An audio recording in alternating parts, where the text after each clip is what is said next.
Hello everyone, সবাইকে সোনামণি learning সেন্টারে স্বাগত। আজকের ভিডিওতে আমি নিয়ে এসেছি সপ্তম শ্রেণীর ভূগোলের একটি নমুনা প্রশ্নপত্র অর্থাৎ সাজেশন। এখানে যে প্রশ্নগুলো রাখা হয়েছে প্রত্যেকটা প্রশ্ন ভেরি ইম্পর্টেন্ট। তোমাদের পরীক্ষাতে যেমন প্রশ্ন থাকে ঠিক একই ধরনের প্রশ্ন রাখা হয়েছে। এবারের পরীক্ষা হবে 30 নাম্বারের এবং সময় থাকবে 1 ঘন্টা। তাহলে চলো শুরু করা যাক আজকের পর্বটি। শুরু করার আগে সিলেবাসটা একটু দেখে নেই। সিলেবাসে কী কী থাকবে। প্রথম অধ্যায় পৃথিবীর গতি, দ্বিতীয় অধ্যায় ভূপৃষ্ঠের কোন স্থানের অবস্থান নির্ণয়, তৃতীয় অধ্যায় বায়ুর চাপ, নবম অধ্যায় এশিয়া মহাদেশ। এই অধ্যায়গুলো থেকে তোমাদের প্রশ্ন এবার হবে ফার্স্ট ইউনিট টেস্টে। চলো শুরু করা যাক আজকের পর্বটি, কথা না বাড়িয়ে।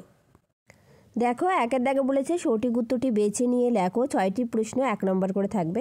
ক, পৃথিবীর কক্ষপথের আকৃতি বৃত্তাকার নাকি উপবৃত্তাকার নাকি অর্ধবৃত্তাকার? তো সঠিক উত্তরটি হবে উপবৃত্তাকার। পৃথিবীর কক্ষপথের আকৃতি উপবৃত্তাকার। পরের প্রশ্ন, 2400 সাল, 2300 সাল নাকি 2200 সালটি অধিবর্ষ?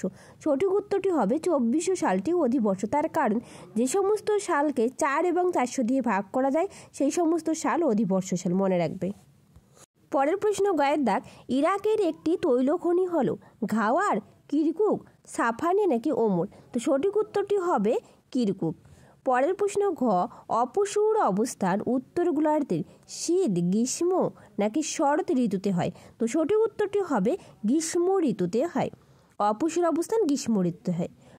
পরের প্রশ্ন, ওমো, চীনের ধানের গোলা বলা হয় সাংহাইকে, ইয়াংশিকিয়াং নাকি নানকিংকে নাকি হুনান প্রদেশকে? তো সঠিক উত্তরটি হবে হুনান প্রদেশকে চীনের ধানের গোলা বলা হয়। এই প্রশ্নটা খুব ইম্পর্টেন্ট।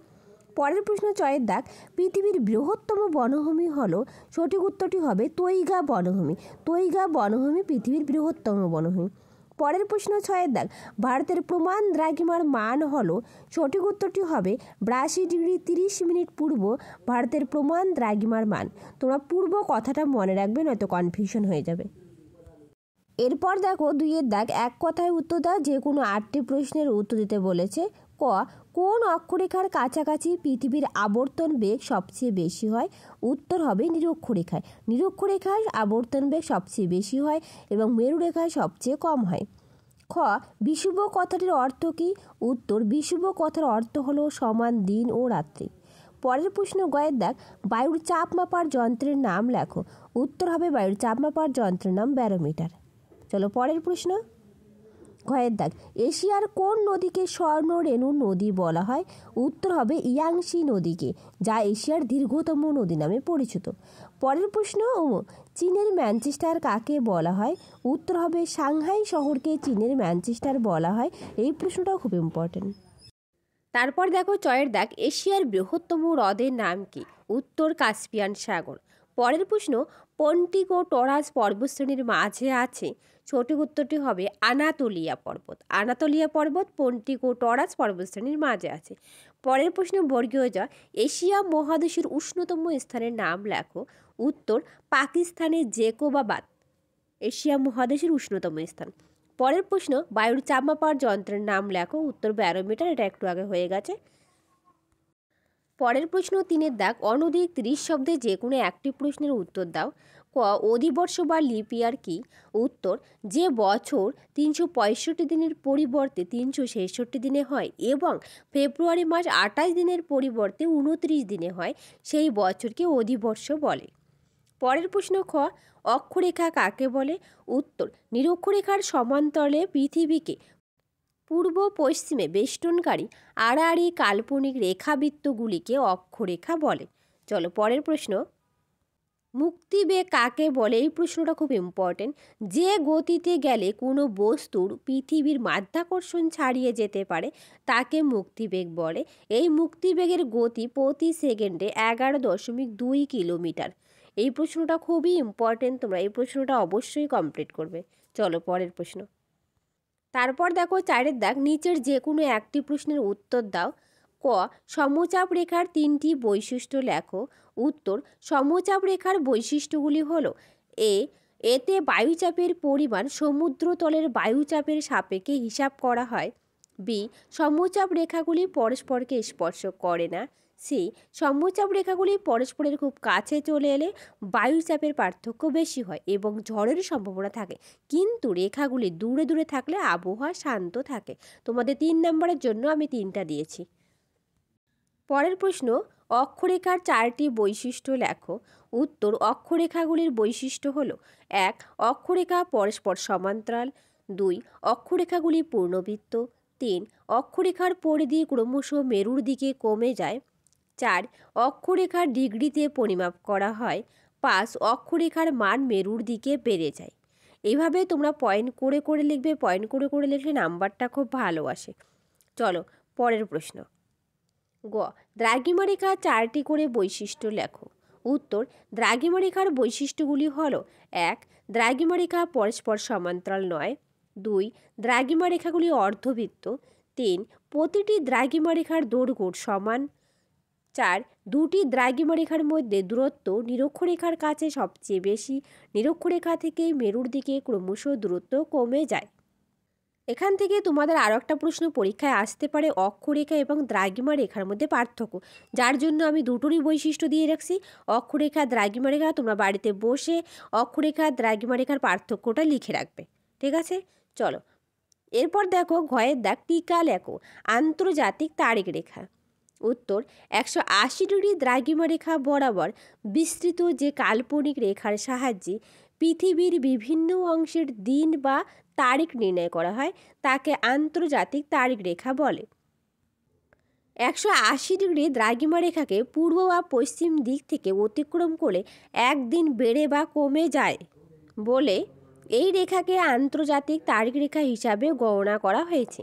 এই আন্তর্জাতিক তারিখ রেখা অতিক্রম করে পূর্ব গোলার্ধে প্রবেশ করলে একদিন বেড়ে যায় এবং পশ্চিম গোলার্ধে প্রবেশ করলে একদিন কমে যায়। এই প্রশ্নটা খুবই ইম্পর্টেন্ট, পরীক্ষায় আসার খুব সম্ভাবনা রয়েছে। চলো পরের প্রশ্ন। এরপর দেখো 5-এর দাগ, নিচের প্রশ্নগুলির উত্তর দাও, যে কোনো দুটি 5 নম্বর করে থাকবে। ক, এশিয়াকে চরম বৈশিষ্ট্যের মহাদেশ বলা হয় কেন? ভেরি ভেরি ইম্পর্টেন্ট এই প্রশ্নটা।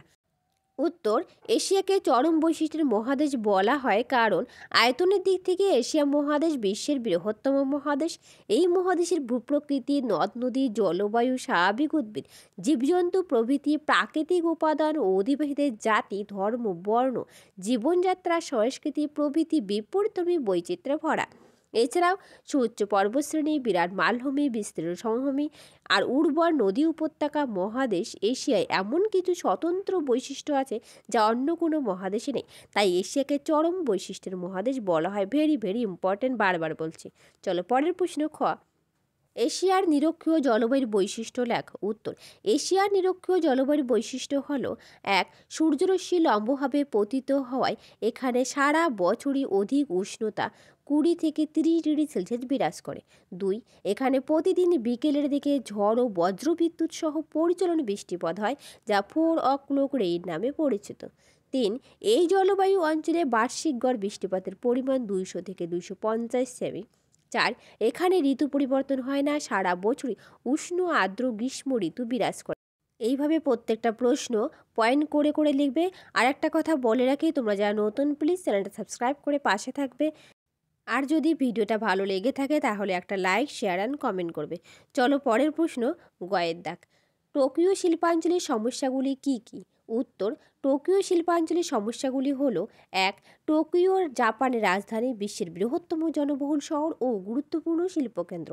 অত্যাধিক জনবহুলতার কারণে এখানে নতুন শিল্প স্থাপনের সমস্যার সৃষ্টি হয়। 2.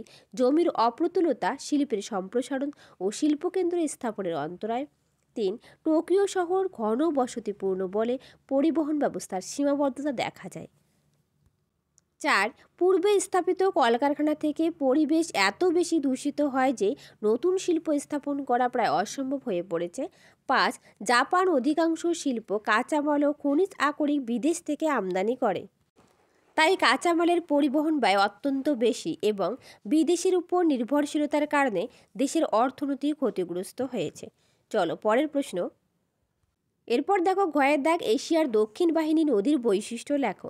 উত্তর, এশিয়ার দক্ষিণ বাহিনী নদীগুলি হলো সিন্ধু, গঙ্গা, ব্রহ্মপুত্র, মেকং, মেনাম, ইরাবতী, টাইগ্রিটিস, ইউফ্রেটিস প্রভৃতি। এই নদীগুলির বৈশিষ্ট্য হলো: 1. এশিয়ার দক্ষিণ বাহিনী নদীগুলির মধ্যে পার্বত্য অঞ্চল থেকে উৎপত্তি। বি, নদীগুলি বৃষ্টির জল ও বরফ গলা জলে পুষ্ট এবং মৌসুমী জলবায়ু দ্বারা প্রভাবিত হয়। সি, বর্ষাকালে নদী নিম্ন গতিতে বন্যা দেখা যায়। ডি, নদী অববাহিকায় ঘন বসতিপূর্ণ। ই, নদী গতিপথ নৌ পরিবহনযোগ্য জলসেচের কাজে লাগে। এফ, নদী মোহনায় বদ্বীপ গড়ে উঠেছে। আমি যেভাবে পয়েন্ট করে করে লিখেছি তোমরা এভাবে পয়েন্ট করে করে লিখবে, তাহলে নাম্বারটা খুব ভালো আসবে। তাহলে আজ এই পর্যন্ত, আবার দেখা হবে নতুন আরেকটা ভিডিওতে। যদি তোমাদের ভিডিওটা ভালো লেগে থাকে একটা লাইক, শেয়ার আর কমেন্ট করবে। Thank you everyone.